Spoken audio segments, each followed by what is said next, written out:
உலக வரலாற்றை புரட்டி போட்டு புதிய வரலாற்றை, புதிய புரட்சியை படைத்த இயேசுவின் பரிசுத்த நாமத்தில் துடிப்புமிகு வாழ்த்துக்கள்.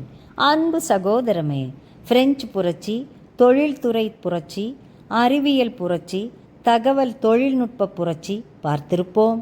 ஆனால் 2000 ஆண்டுகளுக்கு முன் அன்பின் புரட்சி, மன்னிப்பின் புரட்சி, நித்திய ஜீவனை சுதந்தரிக்கும் புரட்சி, ஆதி மனிதன் ஆதாமால் வந்த வீழ்ச்சி, புதிய ஆதாம் இயேசுவினால் வந்த எழுச்சி. நமது ஆண்டவரின் புரட்சி ஆயுதங்கள், உயிர்ப்பலிகள் அல்ல. தனது சொந்த இரத்தத்தை, உடலை, உயிரை, ஆவியை கிரயமாக கொடுத்து நம்மை மீட்டு கொண்ட இரட்சிப்பின் புரட்சி.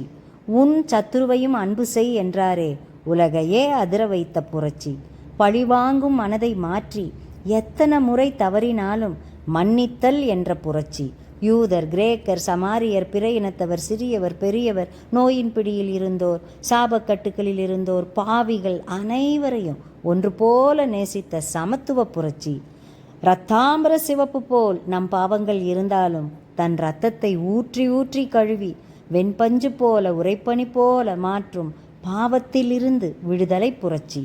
நித்தியத்தின் நம்பிக்கையை தந்த புரட்சி.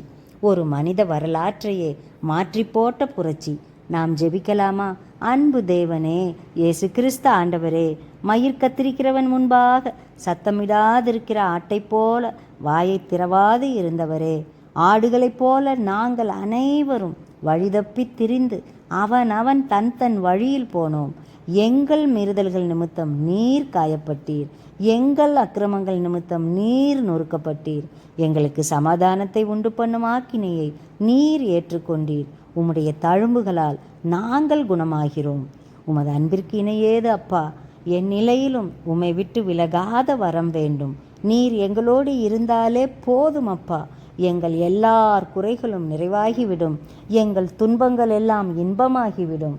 துக்கங்கள் சந்தோஷமாகிவிடும். பரமபிதாவின் அன்பும் இயேசு கிறிஸ்துவின் கிருபைகளும் இரக்கங்களும் பரிசுத்த ஆவியின் வழி நடத்துதல், பாதுகாப்பு, அந்யோன்ய ஐக்கியம் எங்களோடு இருப்பதாக